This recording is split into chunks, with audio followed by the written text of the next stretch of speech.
그래서 그 무교 한국 문화 얘기를 하면 아까 제가 문화 얘기를 할 수 있습니다. 그래서 이 책에 이런 얘기를 하더라고요. 가장 한국적이면서 세계적인 음악과 춤을 꼽으라면 성악에서는 그 성악곡에서 이제 판소리 같은 거를 되게 의미 있는 문화 작품, 그러니까 저기 예술 작품이나 장르로 기억하죠. 기악에서는 산조, 춤에서는 살풀이를 들고 있어요. 근데 이렇게 비교해도 된다고 사람들이 생각하는데, 여기서 이 세 가지가 어디서 나온 것이라고 생각을 한다면 전라도 굿이, 그러니까 굿인데 거기서 나온 신화의 음악이 있습니다. 이게 우리나라 락 밴드 이름도 있었죠. 그 임재범이 있었던, 혹은 그 서태지가 있었던 밴드 이름인데, 거기에 이제 그 신하이라는 음악에서 이제 밴드 이름을 신하이로 갖고 왔는데, 신하이 음악에서 아까 저 얘기했던 그 판소리도 있었고 산조도 있고 산풀이 같은 이 음악에서 다 나온 게 아닌가라는 사람들이 그 어떤 음악적인 기원을 따져보면 신화의 음악에서 찾습니다. 그래서 어떻게 보면 무교가 어떻게 보면 한국 문화의 가장 기본적인 영역이고, 어떻게 보면 가장 오래된 기원이라고도 할 수 있습니다. 그렇다면 이제 현대 사회에서 무교는 어떤 건지 한번 살펴보면 좋을 것 같은데요. 어, 신기한 건, 그 일제감경기 때도 무당의 숫자는 줄었는데, 그 이후 우리나라가 어쨌든 발전을 하게 되고 하면서 늘어난 것들 중에 하나가 무당의 숫자가 계속 늘어나고 있다고 합니다. 그래서 계속 나날이 늘어나고 있고, 어, 또 여러분들이 아마 지금은 없지만 옛날에 신문에서 혹은 그런 데서 광고를 같이 냈어요. 여러 무당들이 같이 해서 뭐 광고도 계속 늘어나고 있습니다. 그리고 이제 무당이 쓴 책이 베스트셀러가 되기도 하고, TV에 나와서 자기에 대한 얘기도 하고, 그다음에 뭐냐면 춤과 노래를 가르치기도 하고, 요즘에 더 인기 있는 거는 그거죠. 그 연예인들이 무속인으로 어, 그 삶을 살게 되면서 자기 얘기를, 옛날 같으면 숨어 있는데 지금은 방송에 나와서 그 경험을 얘기해도 누구도 그걸 이상하게 생각하지 않고 다 받아들이는다는 의미에서도 되게 중요할 것 같다는 생각이 듭니다. 그래서 재밌는 상황인 것 같은데, 그래서 지금은 이제 무교를 옛날처럼 유교적인 개념에서 배척하거나 그렇지 않고, 지금은 이제 품고, 그 다음에 그 약간 사주나 팔자 같은 것도 이제 뭐그 영역이라고만 볼 수 없고, 그 명리학 같은 거 있잖아요. 그래도 근데 그것도 어떤 사람들 그걸 또 과학이나 진지한 철학적인 체계로 생각하는 사람들도 있는데, 중요한 거는 이게 그 점을 보거나 사주풀이를 보는 것들이 옛날처럼 이상한 게 아니라 뭐 중요한 문화 중에 하나, 혹은 어그 그 삶을 살아가는 중요한, 어떻게 보면 지침, 뭐 안내 이런 역할도 할 수 있다고 볼 수 있을 것 같습니다. 그다음에 이제 이 얘기에 좀 결론을 내본다면,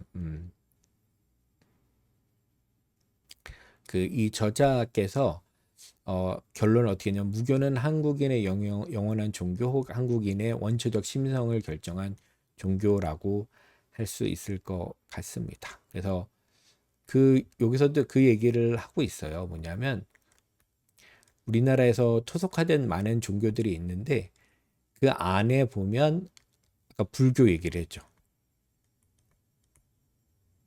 불교도 우리나라에 들어오면서 무속의 영향을 받아서 끊임없이 바뀌어 있고, 근데 기독교도 그런 면이 있어요. 예를 들면 그 새벽 기도 같은 것들, 그러니까 서양에는 없지만 우리나라에서만 있는 그 예배 형식이 새벽 기도인데, 새벽 기도도 어떻게 보면 그 지성을 드리는 방식, 그 가정 내에서 하는 방식이 있거든요. 뭐 그런 것처럼 이제 정성을 들이는 방식의 기도 형식, 그다음에 부흥성회 같은 경우, 그런 것들도 사실은 우리나라의 토착 무속 신앙의 영향을 받은 거라고 볼 수 있습니다. 그래서 나름의 종교들도 다 뭐예요? 무속이 우리가 끊임없이 몇천 년 동안 살고 있으면서 우리 안에 들어 있는 그런 DNA가 있다고 볼 수가 있는데, 이런 것들이 끊임없이 영향을 주고, 있다고 볼 수 있죠. 그래서 영원한 종교 혹은 가장 원초적인 우리의 마음의 상태, 심성을 결정시켜 놓은 종교가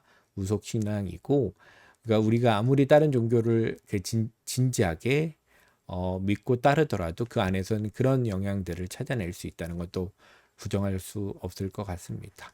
그래서 이런 것들이 있어서 뭐 불교가 기독교가 순수성을 사라졌다. 그래서 이걸 배척하고 순수한 걸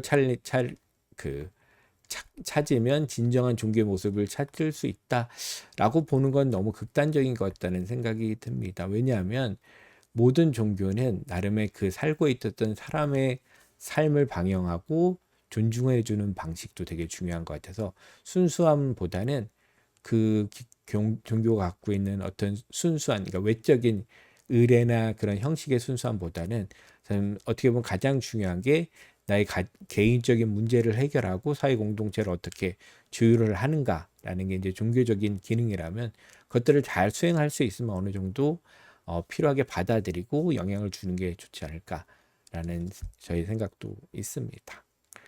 그래서 만일 한국 전통 문화를 읽을 수 있는 하나의 코드가 있다면 그 가장 유력한 후보는 무속 혹은 구치될 거라는 것은 의심할 바 없을 것 같다는 생각이 드는데, 요거는 이제 제 생각은 아니고 이 책을 쓰신 교수님의 생각이라고 보면 될 것 같습니다. 그래서 여러분도 이 책을 좀 추천하는데, 혹시 이 무속에 대해서 그냥 믿으라 뭐 이런 차원이 아니라 좀 이해할 때는 이 책이 한 총에서 150페이지 정도 되고요. 그다음에 제가 다룬 건 앞에서의 한 6, 70페이지 정도 되는데 간략하고 쉽게 정리를 잘 해주신 것 같아요. 그래서 그 책을 보시면 사진도 많고 필요한 내용도 다 들어가 있어서 이 무속 신앙이 우리한테 어떤 의미가 있고 우리 문화 속에 얼마나 들어가 있고 우리가 이 문화, 그러니까 무속이라는 걸 이해하려면 최소한의 필요한 내용들이 있잖아요. 그런 것들을 쉽게 잘 정리가 되어 있습니다. 그래서 여기서 제가 몇 가지 들은 이 3구조 있잖아요. 그 신령, 무당, 그 다음에 신도, 구수로 연결해주는 사회, 그 다음에 아까도 표 하나가 있었죠. 유교적인 전통에서 남성 중심의 위계 중심의 지성 중심의 사회와 그 다음에 무속이라는 여성 중심의 가정 중심의 그 내적인 차원의 중심, 감정 이런 이것들이 어떻게 조화를 이루어야 된다는 얘기를 했는데 그런 얘기 정도만 기억을 하셔도 좋을 것 같습니다. 그래서 이걸 잘 아는 거가 중요한 거 하지 않고요. 사실 이 문화를 이해하려면, 종교를 이해하려면 최소한의 이해는 필요하니까요. 그 정도만 아시면 이걸 좀 이해하시고 다른 어떤 이거 관련된 이야기를 할 때도 좀 도움이 될 것 같습니다.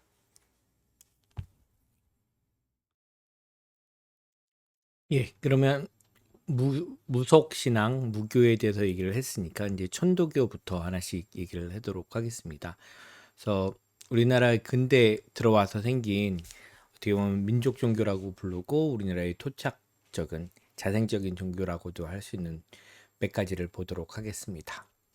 예, 일단 청교도 먼저 보면 핵심 사상은 청교도의 중심 사상은 인내천입니다. 이 뜻은 뭐냐면 사람이 곧 하늘이라는 뜻으로 모든 인간에게 신성이 내재되어 있다고 믿는 믿음입니다. 그래서 이 천도교의 사상은 인간의 존엄성, 평등성을 강조하고 사회 정의의 기반이 되기도 합니다. 그리고 이제 종교적 융합도 했는데요. 청교도는 한국의 전통적인 믿음과 서양의 종교적 개념을 독특하게 좀 결합을 했습니다. 그래서 유교의 도덕성, 그다음에 불교의 평등 사상, 그다음에 도교의 자연 존중, 그리고 기독교의 유일신 개념 등 어떻게 보면 다양한 종교를 하나로 통섭을 한 거라고 볼 수가 있죠. 그래서 주요 가르침은 천도교의 주로 가르침이라고 할 수 있는 건 경천, 하늘을 경공하는 거, 수심, 마음을 지킴, 그다음에 정기, 바른 기운의 기름 이런 것들이 있고요. 또한 시천주 주문을 중요하게 생각하는데 이거는 하나님을 모시라는 뜻이기도 합니다. 그다음에 수행과 의례는 청교도는 일상생활에서는 수행을 강조합니다. 그리고 주요 의례로는 새벽에 행하는 시천주 주문 성독, 그다음에 매주 일요일 집회, 그다음에 연중 주요 절기에 행하는 의례 등이 있고요. 그다음에 이를 통해 신자들의 영적 성장을 추구합니다. 그래서 그 이때 생겨난 많은 종교들이 여러 가지 종교들을 자기 안에 통합을 해서 그 민족적인 정신을 통해서 하나의 종교를 만들려고 한다는 생각이 듭니다. 그래서 종교가 두 가지 종류가 있는 것 같습니다. 하나는 어떤 긴 역사를 통해서 이렇게 생겨날 수도 있고요. 하나의 운동처럼 생겨나서 만들어지고, 그때는 이 종교가 어떤 다양한 종교들의 속에 숨어 있는 종교성을 끄집어낼 수 있는 요소들, 그 다음에 사회적인 그 의미도 있을 것 같아요. 그 다음에 종교가 갖고 있는 특징들이 있잖아요. 아까 얘기했던 그 유교는 어떤 그 하늘의 뜻에 맞는 도덕적인 성격, 그 다음에 불교가 갖고 있는 평등적인 사상, 그 다음에 도교가 가진 자연 존중, 그 다음에 유일신 개념, 이런 것들을 다 섞어서 하나로 만든다는 거는 그 당시에 필요에 의해서 만들어지는 종교도 가능하다는 걸 보여주고 있습니다. 그래서 자연적으로 발생되는 종교도 있고, 어떻게 보면 긴 역사를 통해서 변형되거나 만들어지는 것도 있지만, 어떤 그 당시의 필요에 의해서 만들어지고 어떤 민족적 요구에서 만들어지는 것이 있다면, 천도교도 그런 의미에서 새로운 종교가 될 수 있다고 생각을 하고 있습니다. 그다음에 가장 중요한 거는 이제 사회 운동하고 연관이 되어 있습니다. 아까 그 당시에 필요랑 연결되어 있다고 했죠. 그래서 청교도는 한국의 독립운동과 민주운동에 깊이 관여했습니다. 특히 1919년 3.1운동 당시 천도교 지도자들이 중요한 역할을 했다고 알려져 있고, 이후에도 사회개혁과 민주화를 위해 지속적으로 노력을 해오고 있습니다. 그래서 민족적인 필요에 의해서 만들어졌다고 보면 되고요. 또한 교육과 문화 활동도 많이 했는데, 천도교는 교육과 언론 활동을 통해 근대 한국 사회 발전에 기여를 또 많이 했습니다. 학교도 설립하고 또 신문도 발행하고 이런 등등의 활동을 통해서 이제 계몽을 했죠.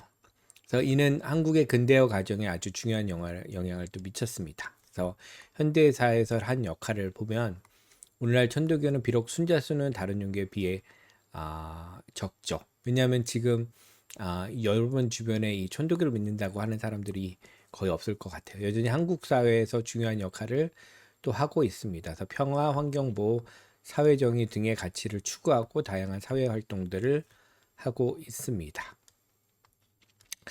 조직 구조는요. 천도교는 중앙총부를 중심으로 하고 전국에 교구와 교회를 두고 있고요. 교직자로는 교령, 교철, 교사 등이 있고, 이들은 신자들의 영적 지도와 교회 운영을 담당하고 있다고 합니다. 그래서 국제적 활동도 있는데요. 천교도는 한국을 넘어 국제적으로 활동을 확장하고 있습니다. 그다음에 세계 평화 종교 간 대화를 위해서 노력을 하고 있고요. 왜냐하면 어떤 이 종교 자체가 그 시대의 상황, 우리 그 일제강점기에 민족의 그 독립, 그 다음에 민주화 이런 거랑 관련이 있기 때문에요. 그 다음에 다양한 종교 안에서 중요한 것들을 뽑아서 만들어졌기 때문에 그런 의미에서 대화가 가능하겠죠. 그 다음에 해외에서도 교당을 설립하고 청교도의 가름이 전파되고 있습니다. 그래서 사실 이제 천도교 같은 경우는 이제 종교와 사회운동이 구별이 잘 안 되는 지점도 있지만, 근데 종교라는 큰 의미에선 어떤 게 강조되느냐에 따라서 종교적인 의미도 달라질 수 있을 것 같습니다. 종교도는 이제 사회적인 기능 역할, 그것들이 하는 거고요. 어떤 거는 이제 초월적인 세계에 대한 개인적 구원을 위한 것들도 있고, 이거는 이제 종교 안에서도, 같은 종교 안에서도 생겨나는 거죠. 그러니까 불교도 어떤 사회적인 차원의 다른 사람들의 어떤 그 삶에 영향을 미치는 종교, 대승불교도 있고요. 자기의 그딴 깨달음만 그 생각하는 소승불교, 이런 것도 있는 것처럼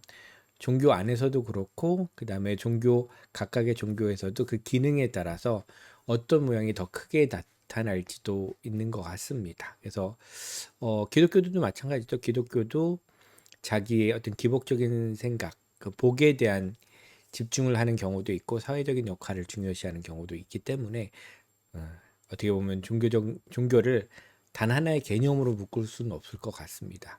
그런 의미에서 천도교는 사회적 기능이 아주 강한 종교 중에 하나 대표라고 할 수가 있을 것 같습니다.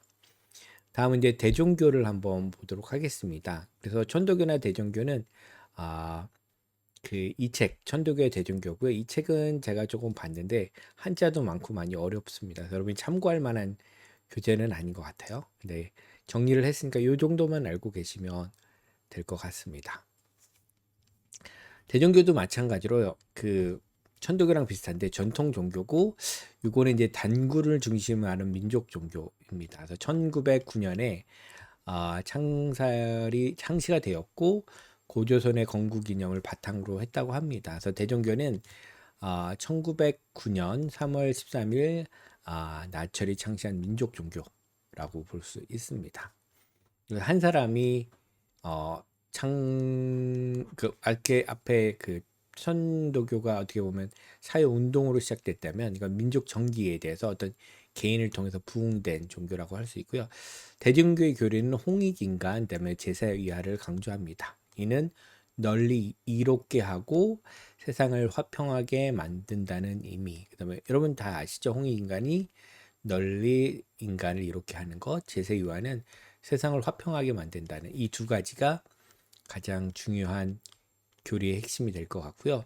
대중교의 교리는 홍익인간 제사이유하다. 이거는 이제 책에 인용된 걸 그냥 가져왔고요. 이 종교는 단군을 신앙의 대상으로 삼고 있습니다. 그래서 어떻게 보면 설화나 신화 자체를 종교의 잔으로 끌어오는 경우도 있습니다. 그래서 대부분의 이제 종교도 그렇게 시작했죠. 이게 오랜 기간 동안 지속되어 와서 발전되면 기존의 어떤 종교가 되겠지만, 그러니까 단기간에 끌어간다면 이게 되게 인위적으로는 느낌이 들지만, 사실 대부분의 종교도 설화나 신화를 바탕으로 해서 그거를 어, 세부적으로 발전시키고, 그다음에 구체적시키고 구조를 만들고 전체적인 체계를 만들어내면 이게 어떤 고등 종교의 모양이 되는 처럼 보이고, 이게 단기간에 이렇게 되면요 너무 인위적이고 이게 종교가 아닌 것 같다라는 느낌도 들긴 하지만, 제가 볼 때는 전반적으로 과정은 비슷하다고 볼 수 있을 것 같아요. 그래서 단군의 가르침을 따릅니다. 단군은 신화적 존재이자 역사적 인물로 여겨집니다. 두 가지로 있는 거죠.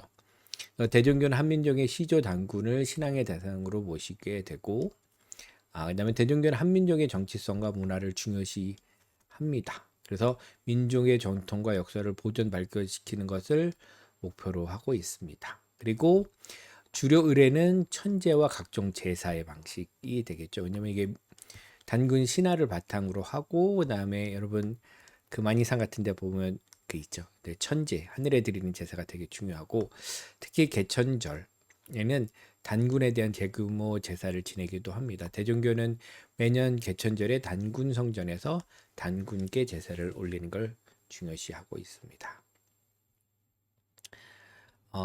이것도 앞에서 본 것처럼 일제강점기 동안 민족적인 정신을 깨우는 데 큰 역할을 했는데요. 대종교는 일제강점기에 민족 정신을 지키는 역할을 했습니다. 독립운동과도 깊은 관련이 있고, 대종교는 일제강점기에 민족 정신을 지키고 독립운동을 전개하는 데 중요한 역할을 했다고 할 수 있습니다. 그다음에 대종교는요, 근대화 과정에서 전통과 현대를 조화시키려는 노력을 했습니다. 민족 정신을 바탕으로 국가의 발전을 또 추구하기도 했고, 그런 걸 많이 지원했고요. 대종교는 한민족의 전통 문화를 계승하면서도 현대적 해석을 통해 시대에 맞는 종교로 발전하려고 노력을 하고 있다라고 평가를 하고 있습니다. 대종교는 또 자연과 조화를 또 중요시합니다. 천지인 삼재 조화를 통해, 그러니까 하늘, 땅, 사람 이렇게 되겠죠. 삼재의 조화를 통해 우주 질서의 실현을 강조합니다. 대종교는 천지인은 삼재의 조화를 통해 우주 질서의 현재를 강조한다. 이건 책에 있는 그냥 인용이고요. 이 종교는 도덕적 가치와 윤리를 또 중요시합니다. 그래서 인간의 내면적 성찰, 도덕적 실천을 강조합니다. 그리고 현대에 들어 대종교는 여러 도전에 직면해 있긴 하지만 여전히 한국의 전통 문화와 정신을 보호하는 데 중요한 역할을 하고 있습니다. 그래서 천도교와 대종교는 사실은 되게 비슷합니다. 근데 크게 다른 점은, 대종교는 이제 단군이라는 민족적인 기원을 통해 재구성을 하고 있다면, 천도교 같은 경우에는 그 당시에 다양한 종교들을 통해 이 시대가 필요한 정신들을 모으고 그걸 통해 종교를 구성했다는 면에서 좀 더 보편적인 가치가 있다고 볼 수 있습니다. 근데 공통점은 이 두 종교가 모두 그 시대의 필요성에 맞춰서 어떤 운동으로 작동을 하고 있다는 것, 사회적 기능이 중요하다는 사실을 알 수 있을 것 같습니다. 그래서 이런 종교들이 보여주는 거는 어떤 종교가 어떤 단순히 우리에게 주어져서 하는 것보다는 우리가 어떤 종교의 정신을 혹은 문화를 구성하고 적극적으로 그 종교를 통해서 사회를 바꿀 수 있는 가능성도 보여준다는 의미에서 또 우리에게 중요한 의미를 갖는다고 생각이 됩니다. 네, 마지막으로 이제 증산도를 한번 보도록 하겠습니다. 이것도 앞에 있는 차옥숭이라는 교수님이 쓰신 증산과 원불교인데요. 원래 원불교까지 하려고 했는데 불교는 전체적인 그러니까 원불교는 그 우리나라에서 그 불교를 다시 해석하면서 생겨난 새로운 종교 불교이죠. 그 익산에 있는 원광대가 아마 원불교일 겁니다. 그래서 근데 원불교를 좀 빼고 증산교까지 한번 보도록 하겠습니다. 그래서 어 증산도는 그쪽 앞에 봤던 두 종교와보다는 좀 늦죠. 강증산이 창시한 한국의 신종교로서 그의 가침을 바탕으로 합니다. 그래서 핵심 사상은 해원 사상으로 되어 있고 핵심이 뭐냐면 원한을 풀고 서로 살리는 것을 의미한다고 해요. 그다음에 천지공사라는 개념을 중요시하고 이거는 세상을 새롭게 바꾸고 개벽하고 새로운 세상을 여는 작업을 의미한다고도 합니다. 그래서 교리는 첫 번째 한국의 전통 사상 그리고 무속 우리가 했던 거죠. 그다음에 두 번째 도교, 세 번째 불교, 그다음에 네 번째 유교가 이제 핵심이고요. 그 외에도 다양한 종교적 요소를 포함하고 있습니다. 이것도 되게 복잡한 다양한 종교적인 요소들 가운데서 필요한 것들을 꺼내서 새롭게 종교를 만들어낸 앞에 경우랑 비슷하다고 보겠죠. 그래서 증상도는 상제님을 최고로 모시고 그를 구천응원 뇌성보화 천존상제. 저도 이거에 대해서는 잘 모르겠습니다. 그래서 긴 이름을 칭하고 수행법은요 주문 읽기, 기도, 명상 등이 있고 그 다음에 이를 통해 영적 성장을 추구합니다. 그 다음에 후천 개벽 사상을 주장하는데 이 뜻은 새로운 세상의 도래를 예언하고 준비하는다는 얘기가 있습니다. 그래서 가치관은 인간과 자연의 조화, 그다음에 서로 돕는 것, 상생 이런 같은 거죠. 생태적 가치관 이렇게 얘기를 하죠. 그러니까 상생과 인간 중심이 아니라 다양한 생태의 구성 요소들이 서로 돕고 하나의 그 어떤 화합을 통해서 서로를 계속 유지시키는 거라고 생태적인 사상이라고 볼 수 있겠죠. 그다음에 사회적인 그 역할로서는 사회 정의와 평등을 추구하고 그러니까 계속 개벽 이런 얘기를 하죠. 세계 변혁을 통해 이상 사회를 현실에서 이루려고 하는 목표를 가지고 있습니다. 그다음에 증산도 역시 한국의 근대 과정에서 민족의 정체성과 문화를 보존하는 노력의 일환으로 볼 수가 있습니다. 그래서 이 세 종교가 사실은 다 비슷한 역할을 하고 있다는 걸 여러분들이 알 수 있죠. 그 다음에 우리나라의 전통 종교는 그러니까 무교는 더 큰 의미에서 모든 신앙의 바탕이 되는 거고 구조를 하거나 어떤 질서를 잡는 거 안에 그것으로 해결될 수 없는 모든 반대항으로서의 종교적 의미가 있는 게 무속신앙일 것 같고요. 여기서 본 그 세 가지 종교, 그다음에 증상교나 이런 것들은 사실은 그 인위적으로 어떤 세상을 바꾸고 변화시키려고 하는 노력이라고 보실 수 있을 것 같아요. 그래서 이제까지 우리가 이제 민족 종교 우리 안에서 태생적인 종교들을 봤는데 이거 말고도 사실은 너무 얘기할 건 많습니다. 그래서 제가 그걸 다 설명하는 건 제 그 능력 밖에 있는 일이고 그걸 다 설명하는 수도 없을 것 같고요. 그 다음에 그걸 다 알 필요도 없을 것 같고, 그 다음에 이 정도만 여러분들이 알고 계셔도 우리나라에서 시작된 종교들이 어떤 것들이 있고, 어떤 문제들이 있는 건 좀 알아볼 수가 있을 것 같습니다. 근데 종교는 여기서는 사실 이제 긍정적인 차원에서만 얘기를 했습니다. 그다음에 이 책들이 그 각 종교의 종교 경험에 대한 얘기고요. 제가 정리한 거 뒤에 부분에는 개별 어떤 인터뷰나 이런 걸 통해서 그 사람들이 경험한 종교 경험에 대해서 얘기를 하는 건데, 그런 의미에서 되게 개인적인 얘기도 있는데 그런 걸 할 수는 없겠지만, 아까 얘기하는 것처럼 여기서 다른 긍정적인 것 말고도 뭐 부정적인 것들 다 있겠죠. 또 어떤 종교들도 다 그런 양면들이 있어서 그런 것들을 제가 이제 수업 시간에 얘기했지만 그런 것들을 다 살펴볼 기회가 있으면 한번 보면 좋을 것 같습니다. 그래서 어, 예, 이렇게 우리나라의 종교들에서 한번 보겠고요. 다음 시간에는 이제 철학 얘기를 하고 종교의 다양성이 이를 인정하는 것들, 그다음에 인정하지 않아서 생겨나는 문제들을 통해서 이 수업 전체를 마쳐보도록 하겠습니다. 감사합니다.